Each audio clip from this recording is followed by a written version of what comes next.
Okay. You can record if you want. Okay. Ang pusa ay tumatakbo. Yan. Ang aso ay nakahiga.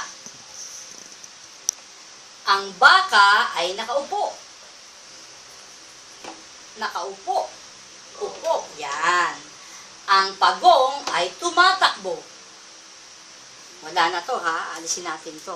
Because it's different actions. Ang pagong ay tumatakbo. Yan. Ang unggoy ay nakahiga. Ang ipis ay naglalakad. Ang ipis ay naglalakad. Ang ibon ay nakahiga.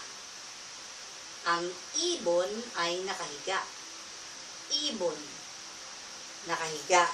Yan. Ang manok ay nakaupo. Nakaupo. Yan. Ang kabayo ay naglalakad. Naglalakad. Very good. Okay. Sige, stop.